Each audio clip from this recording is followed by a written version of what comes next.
ينفقون أموالهم ابتغاء مرضات الله ينفقون أموالهم ابتغاء مرضات الله وتثبيتا من أنفسهم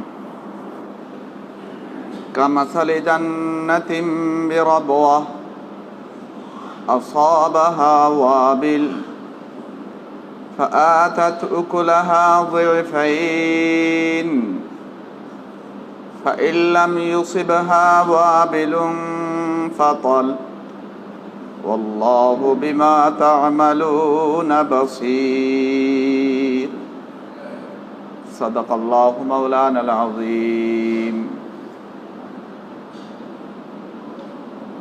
আল্লাহ রব্বুল আলামিনের অসংখ্য অগণিত শুকরিয়া যে আল্লাহ রব্বুল আলামিন আমাদেরকে পবিত্র ইশায়ের নামাজ আদায় করার পর কোরআনুল কারীমের সংক্ষিপ্ত তাফসীরের দর্শে হাজির থাকার আল্লাহ তৌফিক দিয়েছেন। এজন্য রব্বে করিমের শুকরিয়া আদায় করার জন্য অন্তরের অন্তঃস্থল থেকে বলি আলহামদুলিল্লাহ। আমরা যারা বসেছি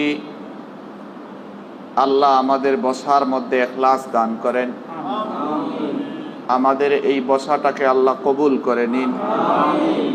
আল্লাহ যেন আমাদেরকে কোরআনের সঠিক মর্ম বলার এবং শোনার তৌফিক দান করেন। আজকে আমাদের আলোচনা শুরু হচ্ছে সূরাতুল বাকারার 265 নম্বর আয়াত থেকে। এই আয়াতে আল্লাহ রব্বুল আলামিন যে বিষয়টা বুঝিয়েছেন, বেশ কয়েকটি আয়াত আমাদের আলোচনা পূর্ব থেকে শুরু হয়েছে দান খায়রাত সম্পর্কিত।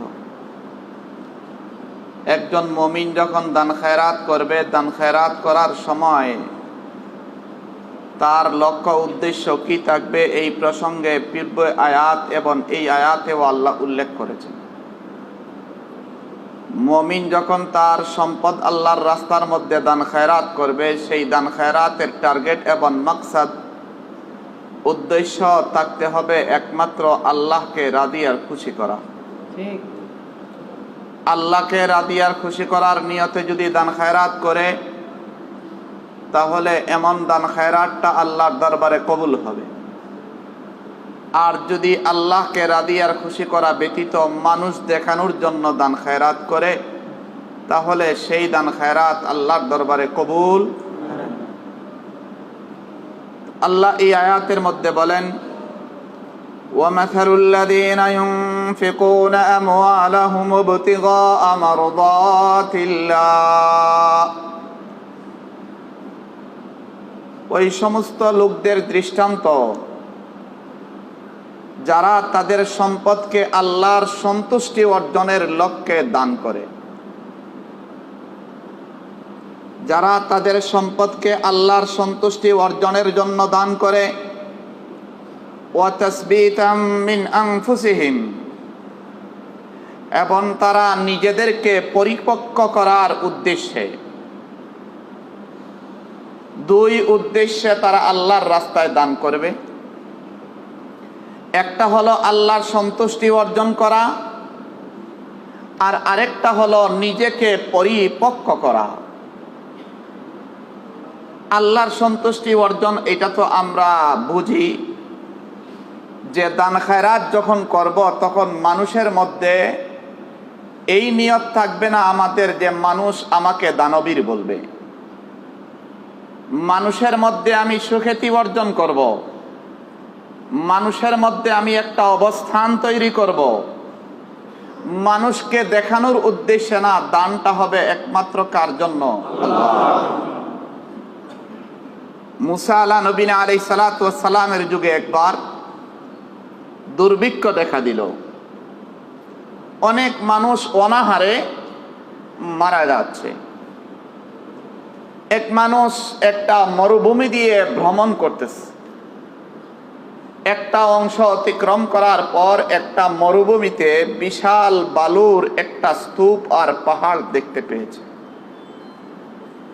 সে মনে মনে এই কথাটা বলছে, আল্লাহ, এই পাহাড় পরিমাণ যদি অর্থ সম্পদ খাদ্যদ্রব্য আমার থাকত, আমি মানুষের মধ্যে বিতরণ করতাম আর মানুষ এই দুর্ভিক্ষর কষ্ট থেকে বেঁচে যেত।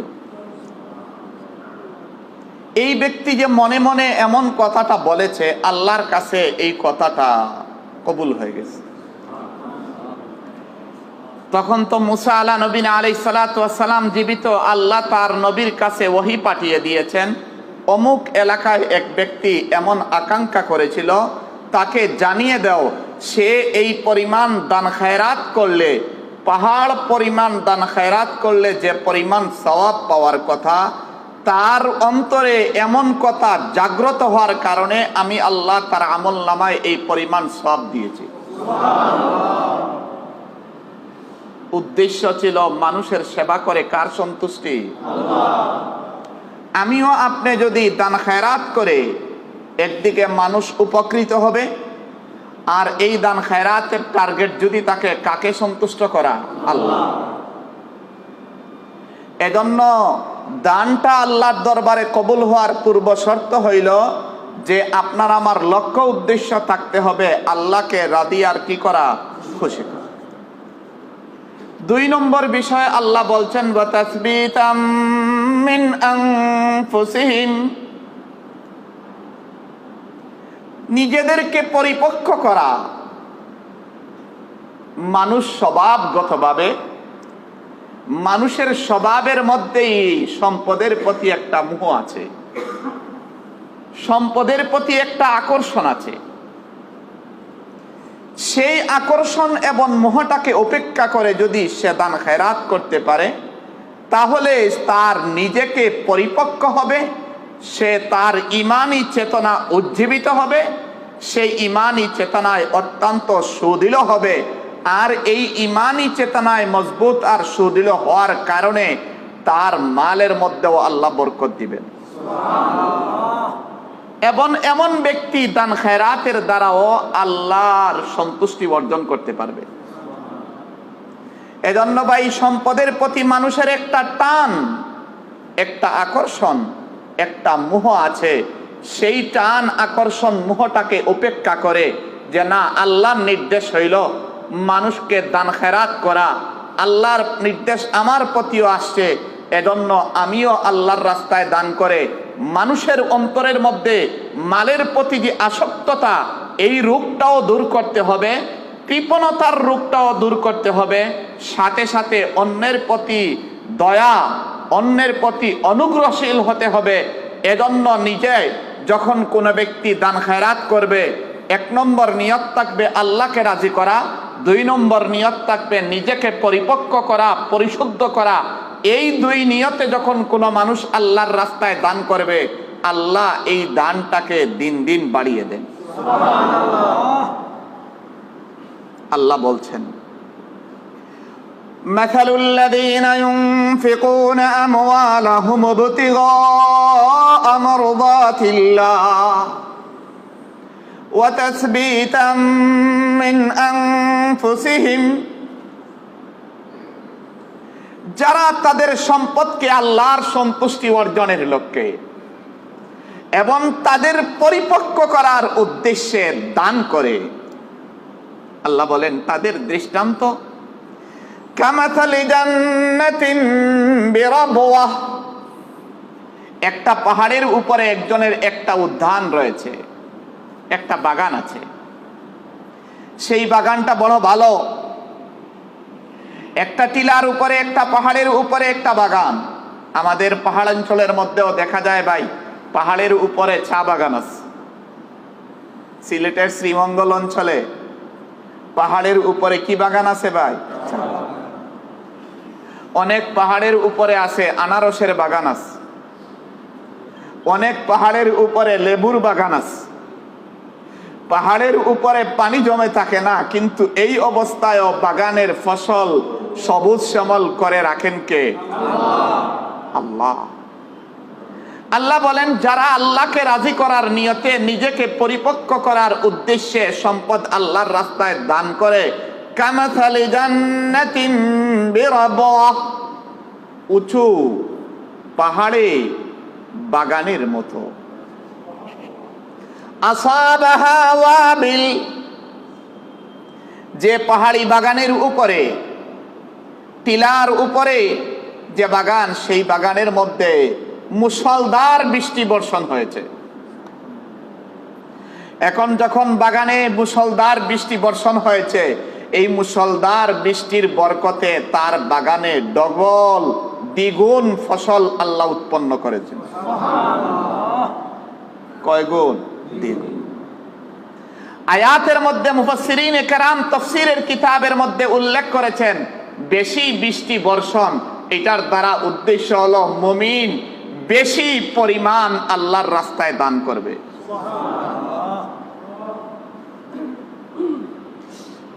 فآتت أكلها ضعفين, ফসল দ্বিগুণ উৎপন্ন হয়েছে। فإن لم يصبها وابل, সেই বাগানের মধ্যে যদি দ্বিগুণ মুষলধার বৃষ্টি বর্ষণ না হয়, ফাকাল, হালকা বৃষ্টি যথেষ্ট, হালকা বৃষ্টি যথেষ্ট। এই হালকা কম বৃষ্টির দ্বারা উদ্দেশ্য হইল কি, মুমিন কোন মুমিন তার সামর্থ্য অনুযায়ী বেশি দান করবে না, বরঞ্চ কম দান খায়রাত করবে। যে ব্যক্তি বেশি দান খায়রাত করবে সে বেশি দানের দ্বারা উপকৃত হবে। মুমিন যদি কম দান খায়রাত করে, বাগানের মধ্যে ফসল কম আসলে পরে এই কম ফসলের দ্বারাও মানুষ যেভাবে উপকৃত হয়, ঠিক তদ্রূপভাবে একজন মুমিন তার বিশুদ্ধ নিয়তের সাথে যদি অল্প মালও দান খায়রাত করে, সে এই দানের দ্বারাও তদ্রূপভাবে উপকৃত হবে। আল্লাহ বলেন, তাহলে এই আয়াতে আল্লাহ বেশি বৃষ্টি বর্ষণ হওয়া, এটার দ্বারা উদ্দেশ্য হলো বেশি দান খায়রাত করা, আর কম হালকা বৃষ্টি বর্ষণ হওয়া, এটার দ্বারা উদ্দেশ্য হলো কম দান খায়রাত করা। যে ব্যক্তি দান বেশি করবে বেশি সওয়াব পাবে, তুলনামূলক ভাবে যে ব্যক্তি কম দান করবে তার সওয়াবটাও কি হবে? কম। কিন্তু উভয় প্রকার ব্যক্তি উপকৃত হবে, উভয় প্রকার ব্যক্তি কি হবে? আল্লাহু বিমা তা'মালুনা বাসীর, তোমাদের সব কর্ম দেখেন কে? আল্লাহ। আজকে পৃথিবীতে অনেক দুর্ঘটনা ঘটে নির্জনে, কেউ একবারে নির্জনে গিয়ে অনেক খারাপ কাজ করে, মনে করে কেউ দেখছে না, কিন্তু কে দেখতেছেন? আল্লাহ। কবি কবিতার মধ্যে বলছেন, जो करता है तू चुप के अहले जहां से, जो करता है तू चुप के अहले जहां से, कई देखता है तुझे आसमां से। সারা বিশ্বের চোখকে ফাঁকি দিয়ে আড়াল করে গোপনে কাজ করতে পারবে, কিন্তু মাওলা পাকের চোখকে আড়াল করতে পারবে না। কে দেখেন? আল্লাহ। আজকে পৃথিবীতে অনেক হত্যাকাণ্ড হয়, অনেক দর্শন হয়, অনেক অপরাধ হয়, অনেক দুর্নীতিও হয়। কেউ মনে করে আমাকে কেউ দেখতেছে না, কিন্তু মনে রাখতে হবে আমরা মুমিন পরকাল বিশ্বাসী, কেউ না দেখো কে দেখেন? আল্লাহ। এজন্য আল্লাহর আদালতে যেদিন জবাবদিহি করতে হবে সেই দিন কিন্তু আটকে যাব। এজন্য মুমিন গুনাহ থেকে বাঁচতে পারে যখন এই উপলব্ধি থাকবে, আরে আমি কিভাবে গুনাহ করব, আমি তো সর্বমুহূর্তে কার সামনে আছি? আল্লাহ। যখন একজন মুমিনের অন্তরে এই ভাবটা তৈরি হবে যে সর্বদা সে আল্লাহর সামনে রয়েছে, সেই মুমিন আর অপরাধ করতে পারে না, সেই মুমিন গুনাহ থেকে বাঁচবে। আল্লাহ, একজন ব্যক্তি যখন দান করার পরে খুঁটাবে, একজন ব্যক্তি দান করার পরে যখন কোনো কষ্টদায়ক কথা বলে, একজন ব্যক্তি যখন হারাম উপার্জন থেকে দান করে, সেই দান আল্লাহর দরবারে কি হবে না? আল্লাহ এরও একটা দৃষ্টান্ত আগত আয়াতের মধ্যে দিয়েছেন। আল্লাহ বলেন যে এক ব্যক্তির একটা আঙ্গুর এবং খেজুরের একটা বাগান, যৌবন বয়সের মধ্যে একটা আঙ্গুরের বাগান এবং একটা খেজুরের বাগান প্রস্তুত করছে। খুব বাগান তৈরি করছে, বাগানের খুব খেদমত করেছে। উদ্দেশ্য তো হইল এটা বার্ধক্য বয়সে যখন উপনীত হবে, সেই বাগানের ফসল থেকে তার উপার্জনটা আসতে থাকবে আর সে ভালোভাবে চলবে। এখন বার্ধক্য বয়সে যখন উপনীত হয়েছে, সন্তানগুলাও দুর্বল। আবার হঠাৎ করে এমন হয়েছে, একটা অগ্নি ঝড় তুফান আসিয়া বাগানটাকে ধ্বংস করে দিছে। তাহলে ওই ব্যক্তির সারাটা জীবনের যে অর্জন সব তো কি হয়ে গেল? শেষ। আল্লাহ বলেন সেই ব্যক্তি যেরকম ভাবে ব্যর্থ, যে ব্যক্তি মানুষ দেখানোর জন্য দান খেরাত করবে, যে ব্যক্তি দান খেরাত করে মানুষকে খুঁটা দিবে, যে ব্যক্তি দান খেরাত করে মানুষকে কষ্টদায়ক কোনো কথা বলবে, যে ব্যক্তি হারাম উপার্জন থেকে দান করবে, সেও ওই ব্যক্তির মতো। ওই ব্যক্তি যেরকম ভাবে যে মুহূর্তে তার সম্পদের প্রয়োজন, ওই মুহূর্তে তার সম্পদগুলা ধ্বংস হয়ে গেছে, এই মানুষটাও ওই ব্যক্তির মতো। সে যখন পরকালের মধ্যে যাবে, ওই সময় তো তার নেক আমলের সওয়াব পাওয়ার কথা, ওই সময় এই জাতীয় নেক আমলের সওয়াব তার পাবে না, বরঞ্চ ওই সমস্ত কাজ মানুষ দেখানোর কারণে, খুঁটা দেওয়ার কারণে, কষ্ট দেওয়ার কারণে, হারাম উপার্জন থেকে দান খেরাত করার কারণে তার সমস্ত দান খেরাতের আমল এবং সওয়াব ধ্বংস হয়ে যাবে। এজন্য ভাই, আমরা দান করে কাউকে কষ্ট দিব না, দান করে কাউকে খুঁটা দিব না, মানুষ দেখানোর জন্য কি করব না, দান করব কাকে রাজি করার জন্য? আল্লাহ এই আয়াতের মধ্যে এটা বলেন, আয়াবাদু আহাদুকুম আন তাকুনা লাহু জান্নাতুম মিন নাখিলিন ওয়া আনাব। তোমাদের মধ্যে একজন কি পছন্দ করে তার জন্য একটা খেজুরের বাগান আর আঙ্গুরের বাগান থাকবে? তাজরি মিন তাহতিহাল আনহার, যে বাগানের পাদদেশে নহর প্রবাহিত হবে।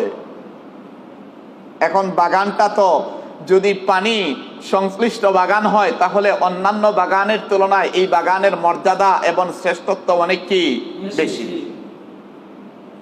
আল্লাহ বলেন, লাহু ফিহা মিন কুল্লি সামারাত, শুধু আঙ্গুর আর খেজুর না, সেই বাগানের মধ্যে অন্যান্য ফসলও রয়েছে। আপেল, কমলা, লেবু, আরো অনেক ধরনের ফসল উৎপন্ন করে দেন কে? আল্লাহ। আল্লাহ বলেন, ওয়া আসাবাহুল কিবার, সে বার্ধক্য বয়সে উপনীত। মানুষ যখন বয়স বাড়ি হয়, তখন মনে করে আমার সন্তানরা ওই সময় আমাকে হেল্প করবে। এজন্য আল্লাহ বলেন, তার তো বাগান, সে যৌবন বয়সটা কাটিয়েছে সেই বাগানের পিছনে। আজকে সে উদ্দেশ্য ছিল এই বয়সে বাগান তাকে সহযোগিতা করবে, বাগান থেকে ফসল আসবে আর সে ভোগ করবে। ওয়ালাহু যুররিয়াতুন দুআফা, তার সন্তানাদি রয়েছে, যে সন্তানগুলা দুর্বল, সেই উপার্জনের বয়সে এখনো উপনীত হতে পারে, অথবা উপনীত হয়েছে কিন্তু সেই মাথা আর অসক্ষমতা নেই। فأصابها إعصار فيه نار فاحترقت, আল্লাহ বলেন, অগ্নিঝড় তুফান আসিয়া আঘাত করেছে, ফাহতারাকাত, ধ্বংস করে দিয়েছে, জ্বালিয়ে দিয়েছে। হঠাৎ করে যখন সেই অগ্নিঝড় তুফান আসিয়া বাগানের উপরে আঘাত হানছে, আঘাত হানার সাথে সাথে বাগানটা উজাড় ধ্বংস হয়ে গেছে। বলেন এই ব্যক্তি যেরকম ভাবে ক্ষতিগ্রস্ত, ঠিক তদ্রূপ ভাবে যে ব্যক্তি মানুষ দেখানোর জন্য দান করবে, মানুষ তাকে দানবীর বলক এই নিয়তে দান করবে, মানুষকে দান করে খুঁটা দিবে, মানুষকে দান করে কষ্টদায়ক কথা বলবে, ওই ব্যক্তির বাগান যেভাবে ধ্বংস হয়ে গেছে, এই ব্যক্তির নেক আমল এবং সওয়াবও ওই মানুষ দেখানোর নিয়ত করার কারণে বরবাদ হয়ে যাবে। সে কোনো ধরনের উপকৃত হতে পারবে। ওই ব্যক্তি প্রয়োজনের সময়ে বাগানের দ্বারা যেভাবে উপকৃত হতে পারে নাই, এই ব্যক্তিও আখিরাতে সওয়াবের প্রয়োজন, সেই সময়ও উপকৃত হতে পারবে। আল্লাহ বলেন, কাযালিকা ইউবাইয়িনুল্লাহু লাকুমুল আয়াতি লাআল্লাকুম তাতাফাক্কারুন। অনুরূপভাবে আল্লাহ তোমাদের জন্য নিদর্শন সুস্পষ্ট বর্ণনা করেন, লাআল্লাকুম তাতাফাক্কারুন, যাতে করে তোমরা চিন্তা ভাবনা করতে পারো, চিন্তা ভাবনা করে তার থেকে তোমাদের খোরাক পাতেও সংগ্রহ করতে পারো।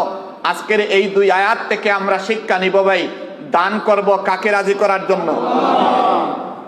দান করব নিজেকে পরিপক্ক এবং ঈমানী চেতনায় সুদৃঢ় করার জন্য। দান মানুষকে দেখানোর জন্য দান করব না, মানুষ দানবীর বলক এই নিয়তেও দান করব না, মানুষ মধ্যে অবস্থান তৈরি করব এই নিয়তেও দান করব না, দান করে কুঠাও দিব না, দান করে কোনো কষ্টদায়ক কথাও বলবো না। আল্লাহ আমাদেরকে এই দুই আয়াত থেকে এই বিষয়গুলো শিক্ষা নেওয়ার তৌফিক দান করুন। সবাই বলি আমিন। ওয়া আখিরু দাওয়ানা আলহামদুলিল্লাহি রাব্বিল আলামিন।